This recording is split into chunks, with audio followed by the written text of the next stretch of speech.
Hello, friends. Good to see you here. Welcome back to Piano Technicians Master Classes and Piano Tech Radio Hour.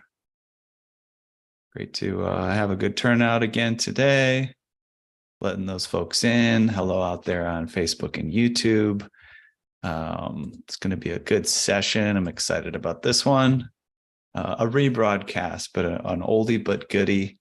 And there's lots of ways that we can check this one out. It's on the podcast. It just came out a few weeks ago, and I'm going to show you guys the video content in case you don't have the masterclass or radio hour subscription. It's a really great session with my former and beloved co-host David Anderson, and I chose to show this one today because after it went out, I literally got a reply from one of our community members that said, "This is my favorite one." So yeah, I thought it'd be great to share that. Now, in addition, I want to share something up front that I think is worth commenting on. And if we don't get to the whole video today, we'll cut it slightly short, or maybe we'll go slightly long. Either way, it's okay. But our good friend Wayne Ferguson brought to my attention this sort of, I don't know how to describe it, a little bit of a heartbreaking story. There's this guy that is well known for playing a piano in Washington Square Park in New York City, and the poor guy, after so many years of just creating these magical moments for people and kind of really giving that magic out basically for free, right? As many of these street musicians do. Sometimes they'll get donations, whatever, but oftentimes these people are actually kind of shy in that respect and trying to accept or demand, income for what they give to the world. So anyways, the guy, he within the past few years, the pandemic kind of hit him. He got kicked out of his apartment, and he's now basically homeless and really struggling to make things work, and clearly struggling with depression at the moment, if you check out his social media. So an article was recently written about him. I encourage you guys to go check it out. Wayne, our good friend Wayne Ferguson shared the story with me. I'm familiar with the guy. Actually, when I lived in New York, I've seen him play. I never really met him or talked to him, but it's just one of those staples, right, of the culture. And for those of you that haven't been to Washington Square Park in New York City, it's a really magical place. New York University surrounds the park. And it's an area that, many years ago was less developed, let's say. There's crime and difficulty in that area. And of course, over the years, it's become increasingly, safe and abundant and a lot of wonderful things going on. And within the park, within Washington Square Park, not only is there, a guy who wheels out a grand Steinway piano to play all the time, folks, really incredible New York jazz musicians will set up a little trio, right, or quartet with a drum set and a saxophone and a bass, and just so much, magic goes on in that park, and it's a thing that you can't really put your finger on, the magic that happens in a place like that. You have to be there to experience it. It's very visceral. It's very present. And it's really not something you're going to catch on Netflix or social media. It's kind of creates those moments, those magical moments that you remember your whole life having experiences like that, walking in Washington Square Park and just hearing a musician play. So anyways, check out the article. And I will say I was inspired to give some money to him on behalf of Piano Technicians Masterclasses, as well as Floating Piano Factory, which is our piano tuning business in New York City, and that's on behalf of you guys as well, because you're loyally here. Some of you contribute to the business of this project as well. So we kicked the guy a solid grand today on behalf of Piano Technicians Masterclasses and Radio Hour and Floated Piano Factory. And he puts his Venmo out there and has a Patreon if feel like giving them $1 or $2, I'm sure it'll go to a good cause. No pressure though. We all have our own struggles. But anyways, thanks, Wayne, for giving that, bringing that to our attention. I'll put in the chat here as well, sort of our regular text up front, which includes some links. If you'd like to keep up with us, subscribe to Piano Tech Radio Hour, make sure to give us some feedback and whatnot. So I'll pop those in there in a minute, except my copy paste for some reason stopped working. So in the meantime, I'll give our welcome message, and then we'll hop in to the program, which might be slightly redundant because there's going to be a welcome message on that one at all, but I still want to show the whole thing because it's a nice walk down memory lane.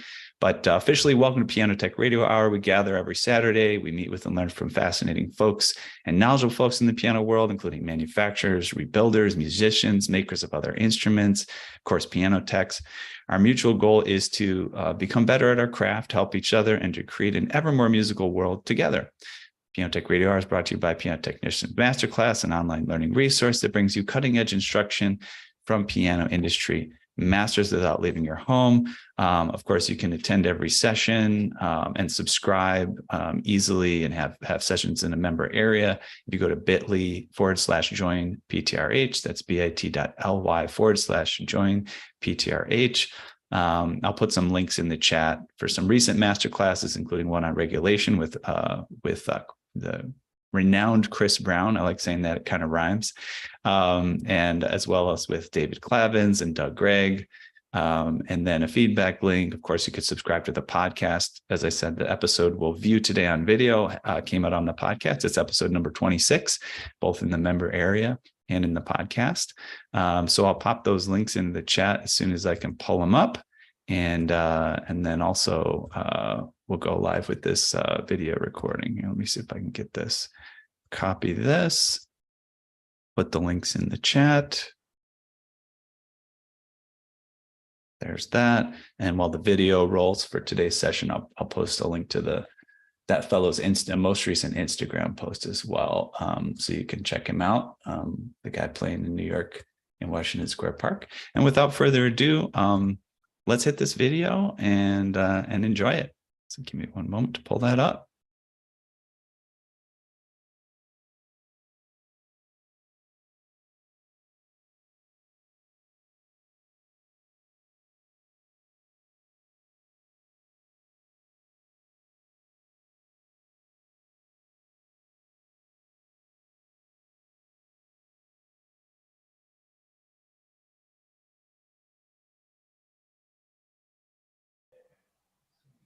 Facebook, YouTube. All right, so we're live on the Facebooks and YouTubes and whatnot. And as soon as the clock strikes. Hello, Facebooks. Yeah, as soon as the clock strikes ready, I'll hit that. All right, here we go. More. Admit all, there we go. And if Pooja, if you could keep an eye on admitting people. Hello, everyone. Hey, Piano Tech Radio Hour. It's excellent to see you all.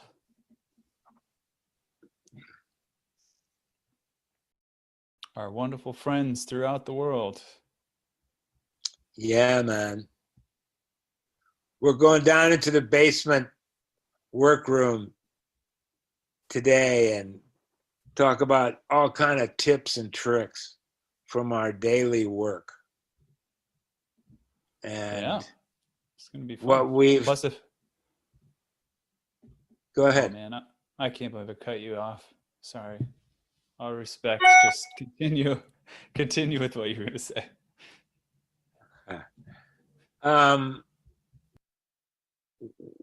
What we thought would be really fun was to be keying off our, I don't know what, 60-year complete total between Ethan and I, 60 years in the piano business.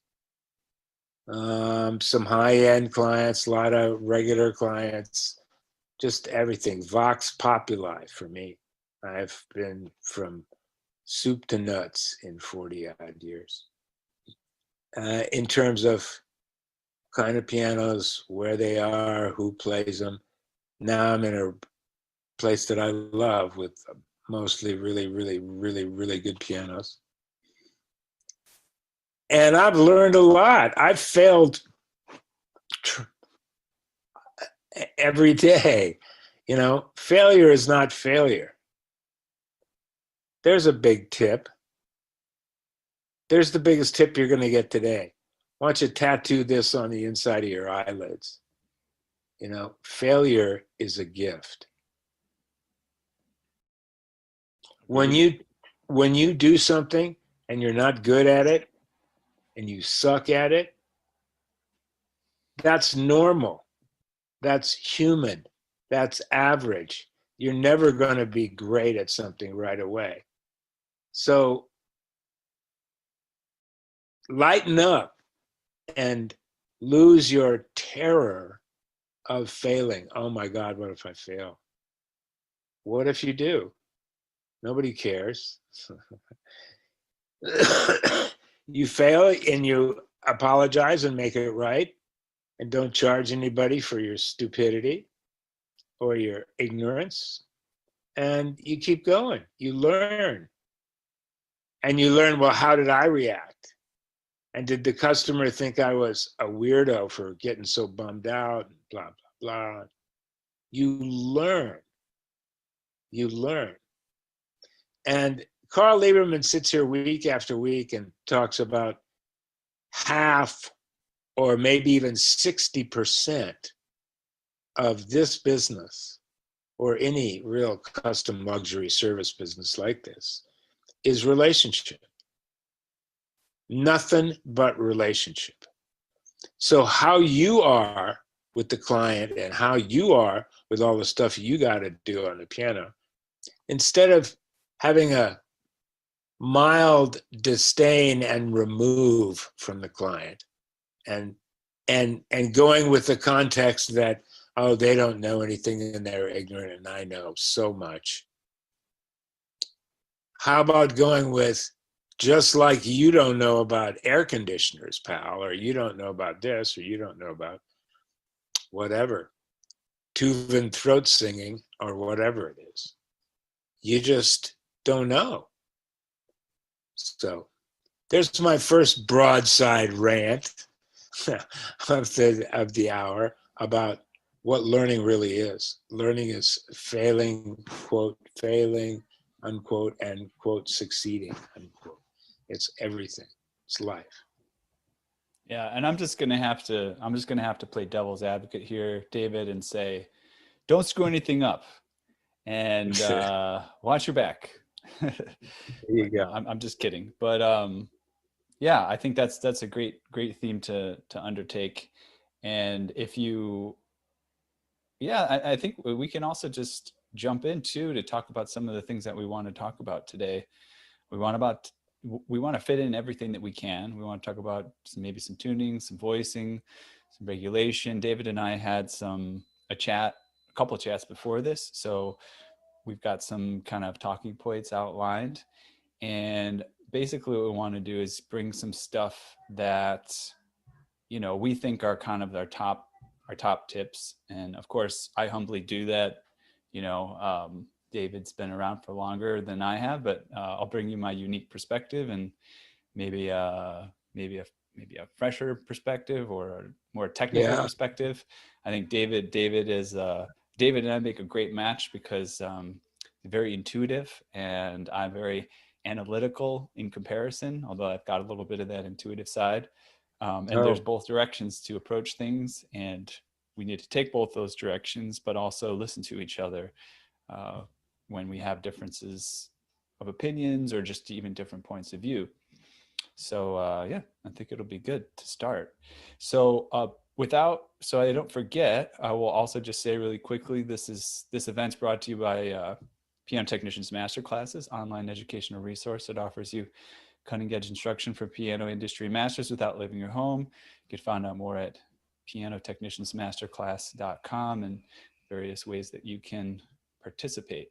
So first topic, I'm just going to throw up here, and that is tuning. So tips on tuning. And we were talking about, I have a graph, you know what, I might be able to pull it up too. I don't have it prepared, but there's a graph from Mario Egrek's book, showing kind of the overlapping inharmonicity curves from several octaves of a piano, of a grand piano. And it kind of shows how the various partials interact. And I've noticed, again, from the technical side of things, if someone doesn't feel so mathematical or technical, hey, maybe they're just, they don't want to think about it that way. But I found it very useful. It gives me a visual picture to imagine as I'm tuning the piano and listening to the partials and how they interact. And if I can, I'll pull that up soon so that I can maybe display it to everyone and show you. But the basic principle that I noticed in looking at this particular curve and then experimenting with my own tunings is that everything kind of, this doesn't sound obvious at first, but there's more to it. Everything kind of coalesces in the mid-range of the piano. And so that when there's a lot of overlapping partials that matter, the way that I think about tuning, in that mid-range, in the temperament octave, around there, more than overlapping coincident partials in other areas of the piano. So for example, if I'm trying to tune a bass note, and the low bass, I've noticed what sounds good locally in the octave, but also balancing that with which partials from the partial series of those bass notes, how are they interacting exactly with notes in the mid-range? And typically it sounds better to me when they're more aligned with the mid-range note, the overlapping partials, than trying to make them align with lower octaves. So I found this sort of an interesting pattern that I've noticed to give a nice full sound where it rings out quite well, is to focus on how everything comes together in the mid-range. And other people might have other perspectives. And I'll try to bring that graph up if I can to give you a visual of it. But David, I'm sure you have things from a totally different direction on tuning. I do. It's fascinating. I naturally know what partials are, and I can hear them, and I do hear them, and I know how to follow the nomenclature of tuning, but I have never listened to partials to tune a piano consciously. Oh, this is this, and labeled a partial and labeled this partial. I never have in 40 odd years of piano tuning. I've done what Virgil Smith talked about every single time he spoke, which is, why don't you listen to the piano the way the player hears the piano? Why don't you listen to the tuning so as to make it pleasant and musical for that ear, the ear of the listener, the ear of the player? So that's what I've done. And so what you're talking about, Ethan, is just something that I have done naturally for forever in making it sound good.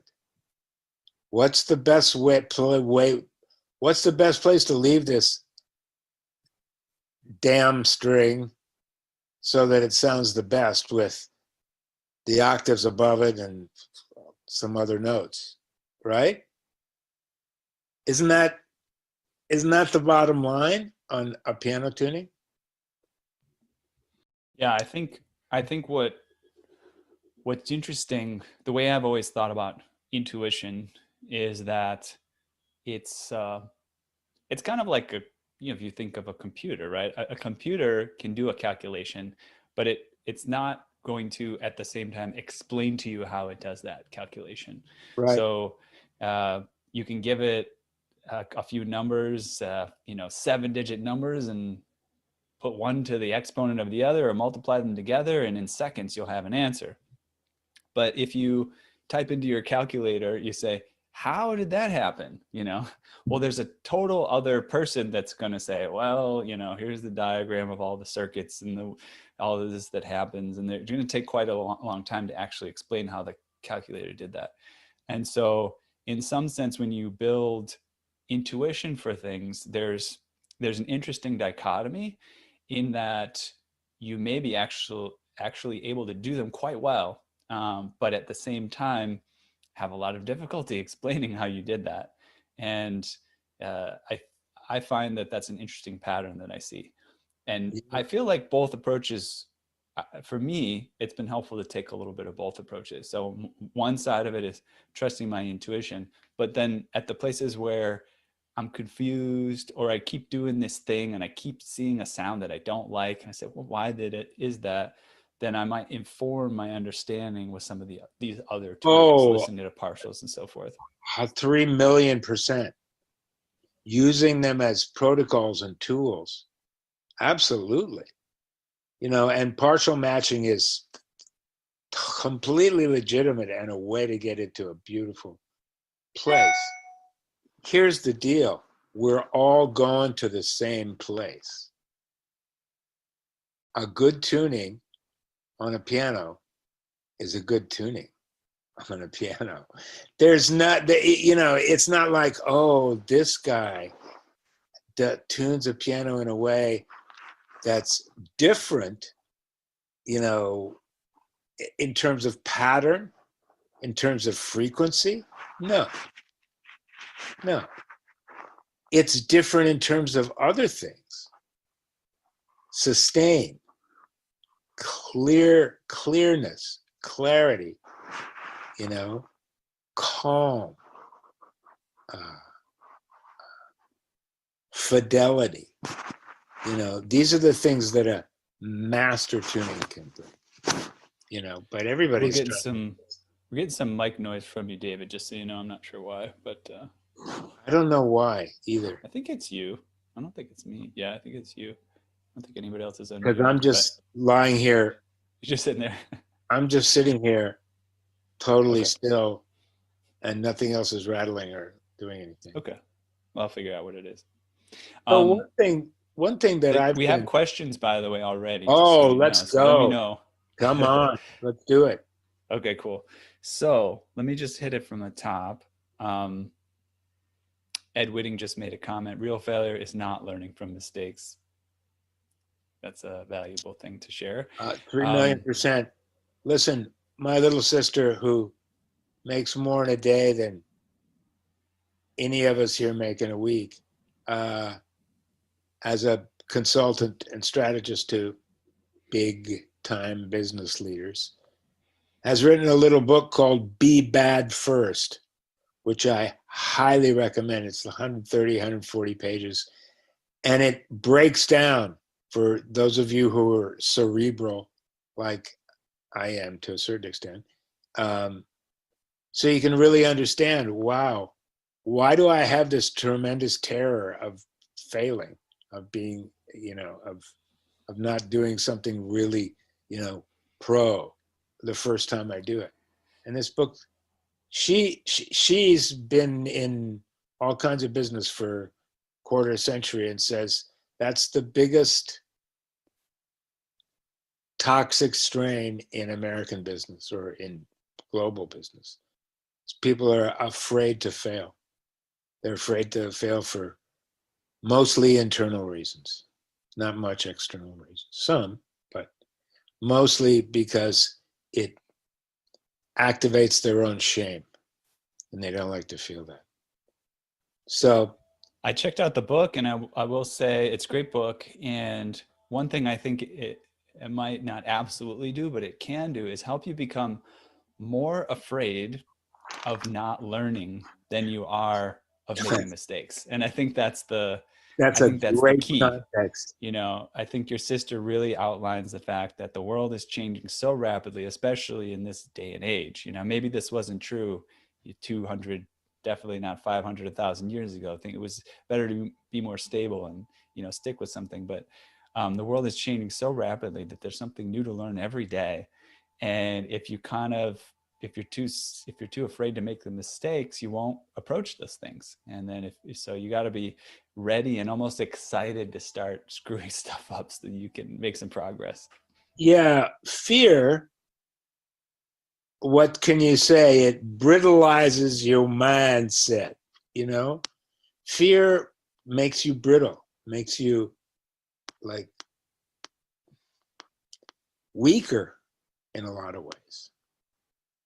You know, when you see somebody who's like in my classes, you know, everybody talks about a closet full of skeletons. I say absolutely with no problem that I have a container load of skeletons. I've made every mistake you can make in the piano business. I've made some doozy mistakes on pianos and had to pay back a lot of money on a couple of instruments I messed up pretty bad. So it's worthy investment.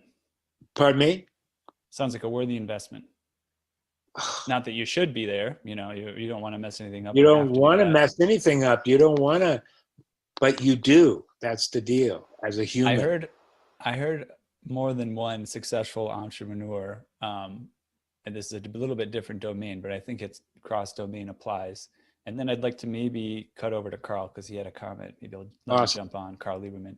But that's what I want. If the business loses money, for example, you know, he's got a team of people and maybe somebody makes a big mistake, you know, and they lose the business a lot of money and they're his employee, you know. Yes, you can fire that person, you can let them go, you can reprimand them. You can handle it how you need to handle it. But he strongly advised to say, okay, we just paid, you know, it could be $1 million. We just paid $1 million to learn something. What is it? And, you know, if it's just about, we shouldn't have done that, you know, we shouldn't have lost that money and it's a huge mistake and we need to get down on ourselves or get down on a particular person, then you're going to not just lose the money, you're going to lose the learning opportunity. And so he would always consider that you've paid for a chance to learn something. And I found that that's like a good way to think about it. And again, he's talking about on the hundreds of thousands and millions of dollar level. Yeah, that's a think this way. Fabulous context.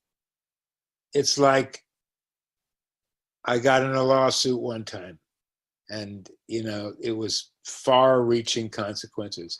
It was a completely made-up lawsuit. My adversarial, you know, what do you call it? The plaintiff just made a bunch of stuff up, just whole cloth. No facts, no supporting documents, nothing. Just made a bunch of stuff. And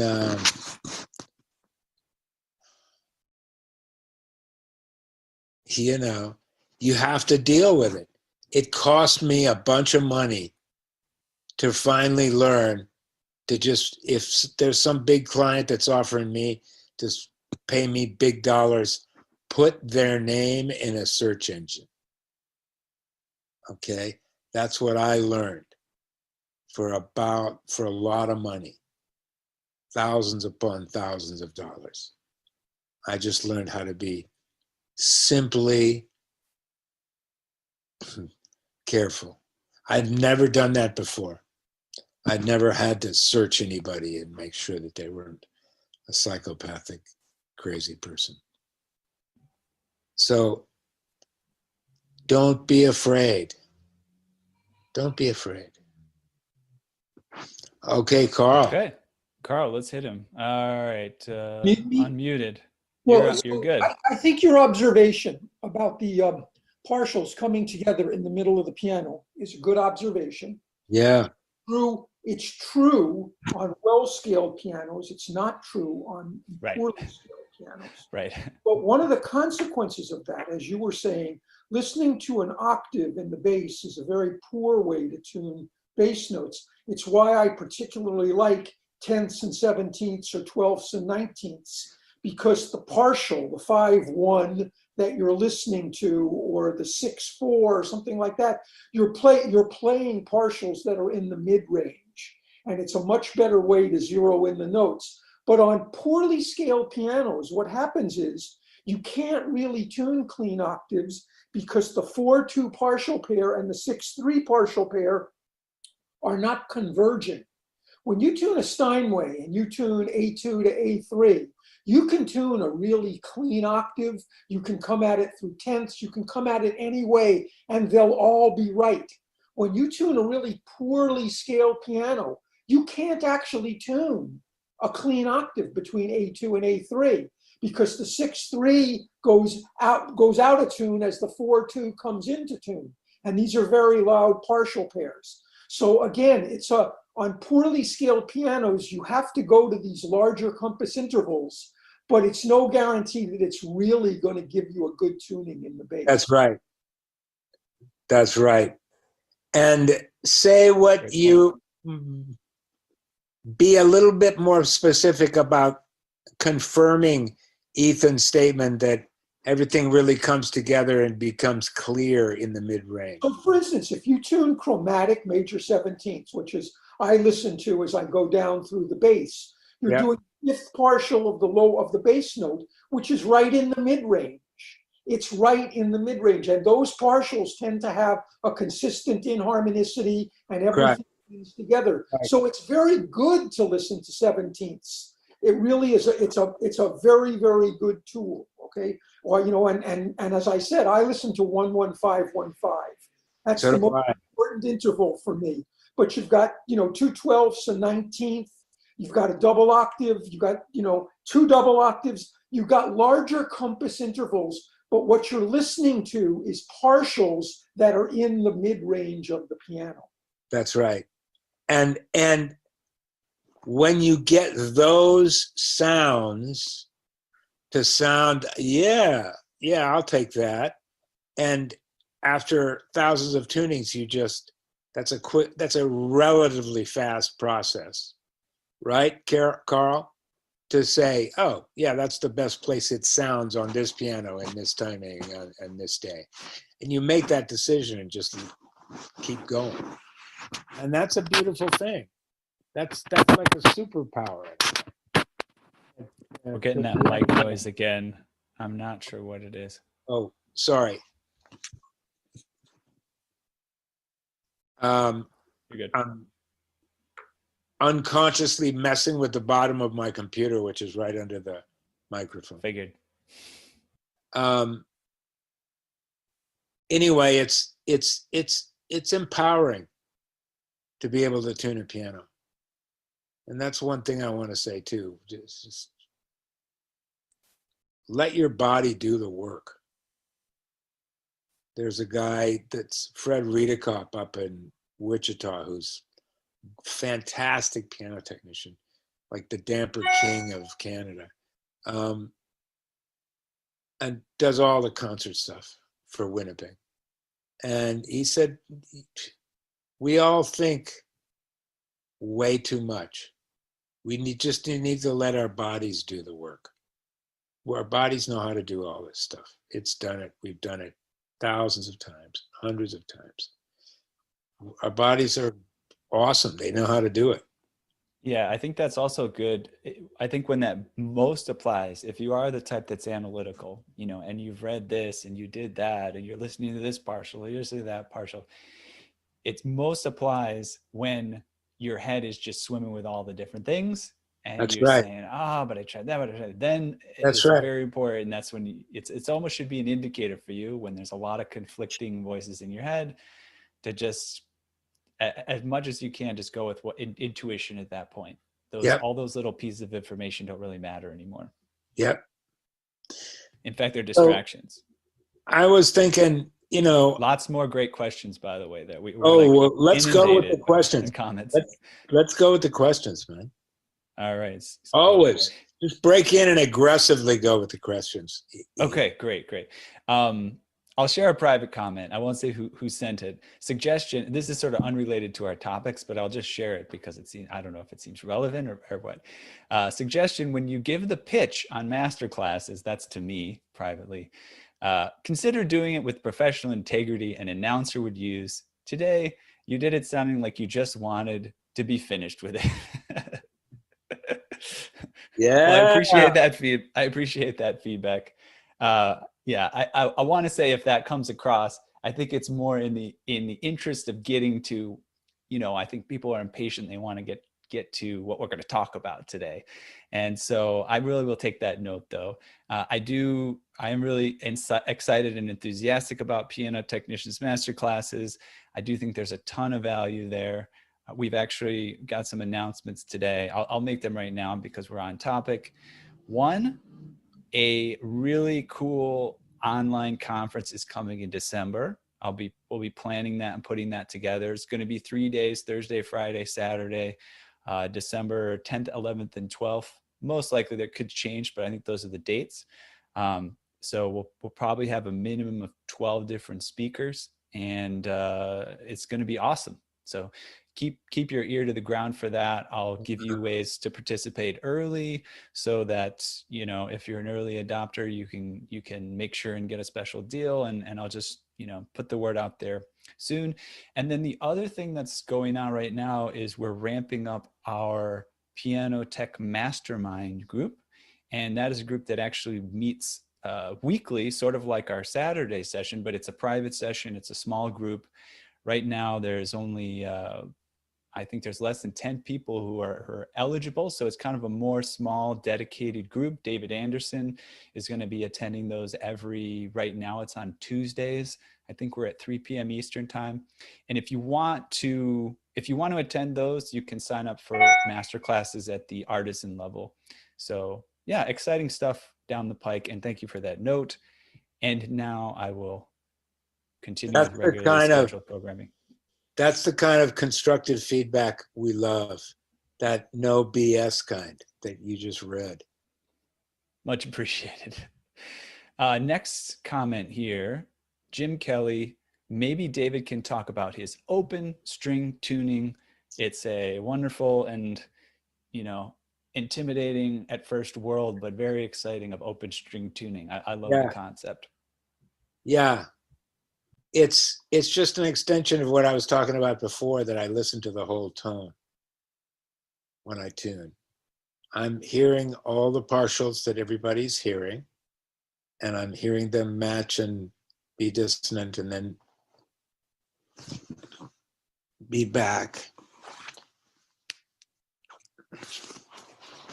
I'll give a comment here as you straighten things out over there.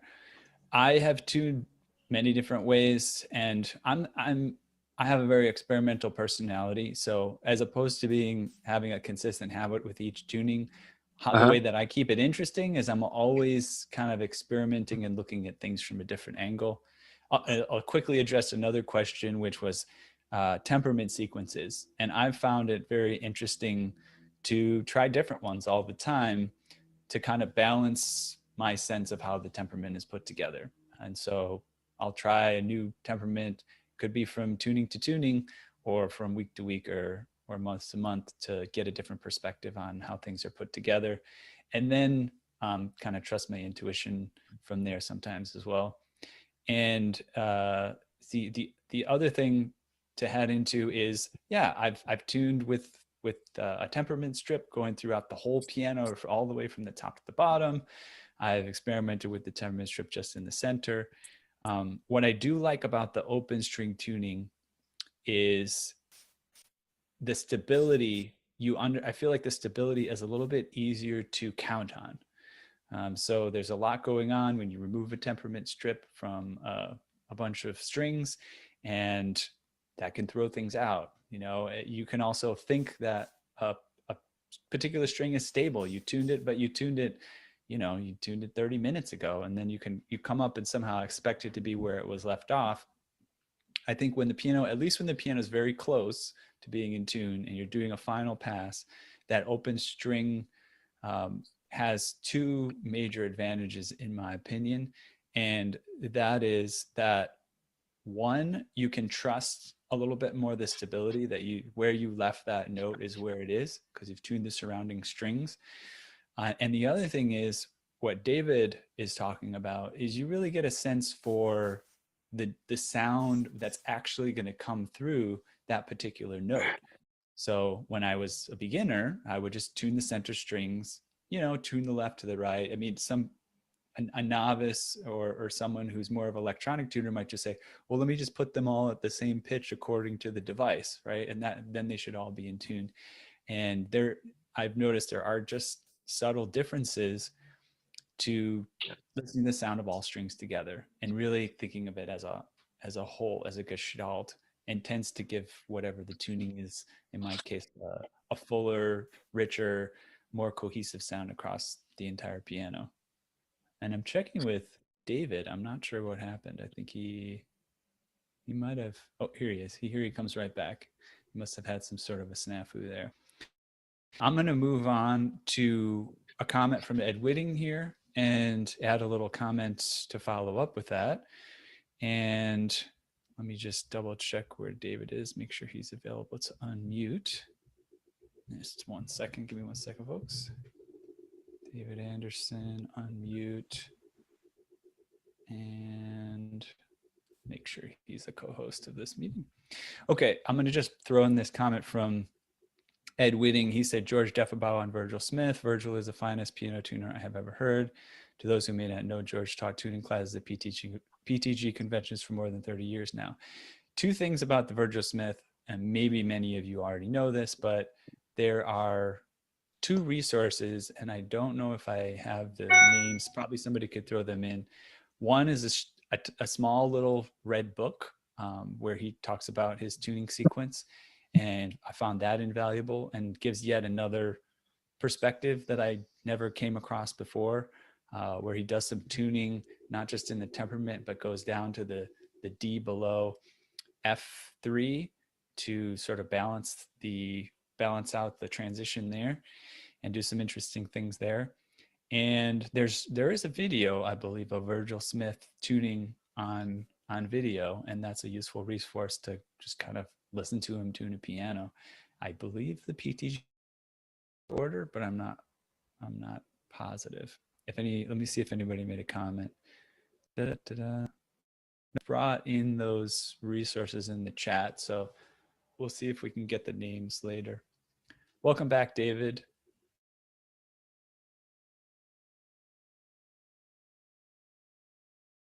Plenty of charge, everything, it just quit. So here I am. I filled in a little bit talking about making some comments about oh yes, nice, thank you. Pooja, wow. Pooja, our assistant who knows very little about pianos, has found a link for the book. And that is New Techniques for Superior Oral Tuning. And she put a link through Amazon, but she just sent it to me. So I will put that in the chat, and I highly recommend the book. It's very small, but it's just got a great methodology for tuning a piano. So go ahead and check that out. It's a fabulous book. I've been basically following it, and what I think, advancing it for the past 35, 40 years. So I've gone to a point that's past Virgil in terms of looking at the fourths and fifths. And it's really important. And it's been, for the past several years at least, been fortified, ratified, and confirmed by both Dean Rayburn and Kent Swafford as gurus of the, analytical realm of tuning. They're basically ratifying to me that the way that I learned how to tune from Virgil, and how I even refined that method in terms of the fourths and fifths and the stretches, that's exactly what a quote ideal with inharmonicity equal temperament tuning sounds like and looks like. That's the shape of it, the architecture of it. So, and it turns out that that's what a pure 12ths tuning is. It's very simple. It's extremely simple. It's just listening to the tone of the piano and making certain things always occur. And the certain things, the three most certain things that always occur in any highly refined equal temperament, and certainly a pure 12th temperament, is the fact that the octaves are all stretched to some degree or another within the piano, swellingly beatless is what I call them. That's one great characteristic of pure 12th, high-end oral tuning, I guess you could say.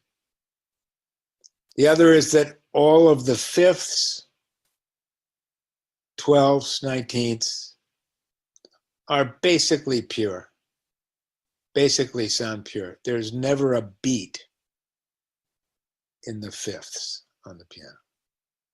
Never. That's another huge component of high-end artisanal oral tuning, pure 12ths tuning.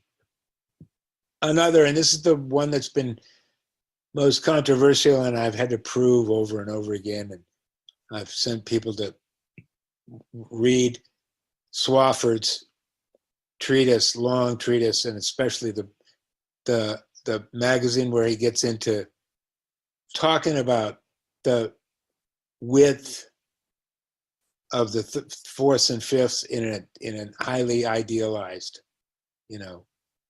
equal temperament. And all of the fourths on the piano, fourths and 11ths and 18ths, have a slow roll in them. And in the middle of the piano, where everything is focused, as we've said, which is a great lead up to this, the fourths beat a beat and a half a second. Yeah, yeah, yeah, yeah, yeah. And a lot of people, they listen to me tune a piano and say, oh my God, that's unacceptable. I said, you can't hear it. Don't focus on it. Just listen to the music when I play this 1-4-1, 1-4-1-1-5. Listen. And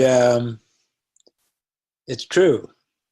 This is the formula for a perfect pure 12 tuning, for a high-end artisan tuning. If all the fourths are beating wide, this slow, calm, Pacific way, beat and a half, and all the fifths are slightly contracted with absolutely no beat at all, not even any indication of a beat, just kind of a lean. If a beat is da, I'm talking about da, just a lean, just slightly contracted. And all of your octaves are swellingly beatless, stretched just slightly, and different, obviously different stretch lengths at different points of the piano, but basically all on that side. Those are the building blocks of a pure 12 temperament. Now you can get into other aspects of it, which Lieberman can get into, and a lot of people can get into. But I mean, I hope somebody can challenge or have a conversation about what I'm saying. I'm challenging. Let's go back to some. We got a ton of comments today. Okay. Looks like we have big plans to talk about all kinds of stuff. We're getting through tuning, and it's quite an engaging subject. So right now, I'll say that we have from Mark Steiger. He asked about our tuning sequences. We covered that a little bit, but Don Rose said, in terms of tuning sequences, he suggested the self-correcting 2-octave temperaments such as Baldacin, and it looks like Sanderson, I think was that what that's supposed to spell. And I don't know if he mentioned anything else, but there might be another one, Don, if you want to share it. Brenda Ming said David came to Santa Clara a few years ago for a technical talk. Thought one of the jewels of that talk was to play through all the octaves with the pedal down and listen. If you don't like what you hear, fix it. Carl, we already spoke to him. And your sister's name. What's your sister's name, David? Erica, Erika, Erica Anderson. Erica Anderson. And of course, your brother's name is Kurt Anderson. He has Studio 360. If you want to look up him too. Yeah. Dorothy, David, please give an example. Here's a great question. I think you love to share stuff like this, and maybe we've done this before in episodes, but let's just go there. David, please give an example of a piano you messed up. Are you up for it? Sure. The most egregious example was at the very beginning of my, like maybe 4 years in. And I had started to work for Sherman Clay, which was the largest Steinway dealer in the world at that time. They had like 48 stores all over the Western United States. And Steinway franchises. And I went to solve an issue on a Steinway upright. And the issue was, the butts were tight. So I was just ignorant. Instead of repinning or easing or doing anything like that, I just reamed the hole. I reamed the hole in the part that the center pin went through, right? And completely fucked up the piano, and they had to send Richard Davenport out. That's my first experience with the dark side of Richard Davenport, or any side of Richard Davenport. He said, "Who is this idiot they sent out there with no training?" And he was right.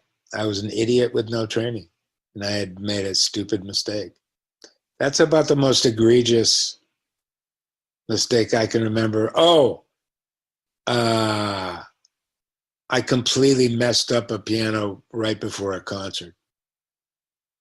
About 18 years ago, maybe 22 years ago, actually. It was a big house concert in a big, rich LA house with a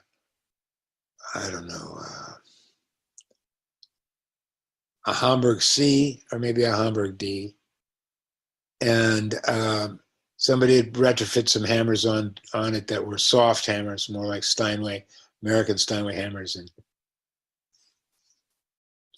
And somebody lacquered the hell out of them. And,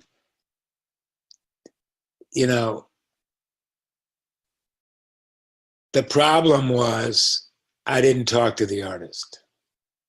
And so me and my hubristic, hey man, I know what pianos sound like, way, thought that the attack was too strong on the piano in octave 5 and 6 and 7. Just, it's too strong, man. So I took that attack out of there by whatever technique I was using at the time of making the strike point softer. Probably just needling in the string cuts, just straight down from the top. I don't know what I was doing. I can't remember. And or maybe I was just needling high in the shoulders. I don't know. Anyway, I got it down to this awesome sound that I loved. I just loved it. And then got finished, and the artist came back, and she was all happy because she was liking this piano. Sat down and played it, and her eyes went from love and collegiality to coldness. And she looked up at me and she said, "You ruined this piano. You took the life out of it." That was intense. And I got him back up, but she was pissed. I got him back up to pretty much what they were, but she didn't care. I wounded her instrument. And so, man, did I learn a ton from that. That has served me incredibly well for the last 20 odd years. Number one, don't change the voicing on a piano between rehearsal and performance unless the artist is right there. Ever. Never, ever. And if you do change anything that is obvious to the piano technician, which usually has to do with tone or attack, don't do it without them. Just don't do it. I'll share something that's probably going to seem a lot milder, but it was a big turning point for me. I used to kind of just be a tuner guy, and when I was starting out, and if there were ever repairs needed, I would just say, "I can't do that. Let's find you someone else." Sometimes I just kind of leave them hanging, or they just have to find someone to fix something. And up to a certain point, I believe I must have broken bass strings. I don't know. And I must have just referred them to someone else. I had been working for dealers. Maybe we got someone else from the dealership, but I broke a bass string at someone's house, and I didn't warn them about it. That's really useful to do. And if you break a string and you don't tell them that that's something that can happen, you get in an awkward spot where, even if it's not your fault, it could seem like it is. I remember breaking a bass string, and I just remember asking myself the question, are you really, after this many years of tuning, gonna continue to not know how to splice a bass string? Somebody had showed me how to do it previously. I had done it in various situations, and I said, you know what, I'm gonna finally learn how to do this. And it's hard to get over the momentum to get into doing that. But I did it. I went back, I paid for the string, I volunteered for the service of putting it in. It was a upright spin it piano. So I had to take the action out. I had to do all kinds of work to make that happen. But I learned how to splice a bass string, and I did a good job, and I got better at it even. So, but it was embarrassing in the moment for sure when that happened. Let's see here. I'm going to go back. Thank you for sharing, David, as well. Going back to the open string tuning topic, we didn't really get to talk about that. Did you have anything you wanted to share, David, about your open string tuning methodologies and Sure. why you do it? Yeah. And I've already talked about it. Now I'll talk about it until I'm blue in the face. It's better to hear the piano and to get into the context, the atmosphere, the feeling, the vibration, the practice of listening to the piano, how the player hears it, how the listener hears it, how everybody else in the whole world hears it, other than a piano tuner. And that's what Virgil always said, you know, listen to it like other people listen to it. What does it sound like? And use your body as much as you can, because it's an incredibly well-designed instrument to hear with and to feel with and to sense and perceive with. So open string just means using a mute, basically, to tune with, not using a temperament strip. Letting everything ring. For instance, when I tune the temperament, I tune A3, and I tune the right string, then the center string to the right string, then the left string to the center string, and then take the string out, take the mute out, and see what I got. And if it sounds like one big, fat, still note, then I'm good. You know, and my ears know what that sound sounds like.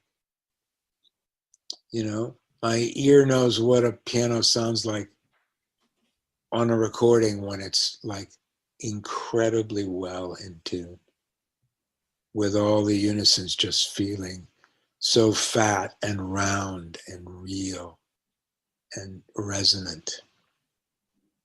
You know, that's what open string tuning will bring you. It'll bring you a whole other level of perception, attention, and focus. Because you have if you're tuning open string, then you have to listen. You have to listen to the mistakes. Look, the reason I quit using a temperament strip is because I was frustrated when I pulled it out and pulled the left string and right string back up to, you know, where I had set the center string, which was in my, you know, work like protocol, an idealized, pretty idealized tuning. It would shift, would subtly shift, because bringing those side strings up, if they were more than a center two down, or even if they were a center two down, would subtly shift the pitch of the center string. It would usually go down a little bit. It would move. And so it wasn't precise. So now when I get done with an equal temperament, when I get done setting a highly idealized equal temperament, it stays where I set it. It's like a little mini pitch raise. And I only use that one mute. I use two mutes when I teach so that people can hear the beats, both the rapidly occurring beats and the slowly occurring beats, right? But when I tune, I use one mute. And I hear everything. And then I'm taking that beautiful, solid, as solid as it can be in a piano temperament, and I'm spreading it over the rest of the piano, making sure that all of the octaves are slightly stretched, swellingly beatless, right? And that all the fourths and 11ths and 18ths have roll to them. Yeah. And all the fifths sound basically pure. And if that keeps going, and I can also use thirds marching down, tenths, 17ths. 17ths is a great tool. I agree with Carl. Carl's taught me a ton about aural tuning, and he calls himself a cyber tuner. It's bullshit. He's an aural tuner that has become a hybrid tuner, which is aural and machine. As much as he wants to tell you about sing the glories of the cyber tuner, there's the glories of Carl Lieberman's ears too. Don't forget about that. So important combination. We're very close to the end here, David. So let me let you know that. Really? Yeah. Damn. It's just flown past. Okay, so any other questions? Any other burning questions? There's one maybe we'll get to, maybe not. I want to highlight a couple things just because they came in the chat. One, we did find the link for Virgil's book, right? New Techniques for Superior Aural Tuning, but I also found a link on the PTG website to his DVD, which is called Aural Tuning, a Masterclass. And it looks like part of the proceeds, if you buy that DVD, I think it looks like it was only like, I don't know, it was like $30 or something. Part of the proceeds go to some a scholarship fund for the Chicago chapter. So that's kind of nice. Might as well pick it up. It's a great deal. I'd recommend it. I also put a couple links to David Anderson's classes. The two we have on file, specifically the one from 2019 is the tuning concert. So you can watch David tune a piano. So if you were confused about, what is he talking about on his open string tuning techniques and how does that all go? Just watch. All you gotta do is watch and listen. You can watch as many times as you want. So that link is in there as well. I'll make sure. Yeah. And if you listen over a set of headphones or on a really good set of speakers, you can hear everything, man. This is high definition audio. So you can actually hear what I'm doing, which is massive. Thank you for sharing that, David. And in terms of other links, yeah, just the ones we put in there about signing up for direct access for just $8 a month, support this project, and you'll get our links directly, and you'll always be pre-registered, and you get recordings on file, so on and so forth. I don't know if saying so on and so forth appeals to the earlier comment, but that resource we have on file. And finally, I haven't promoted this too much, but we do have an Instagram account if you're interested.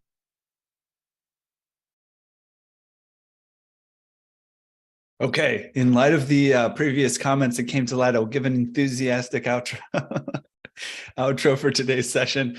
Thanks everyone for joining us. As always, it's really great to catch David Anderson again. And I think you could see us both struggling through the heights of the pandemic at that point. And so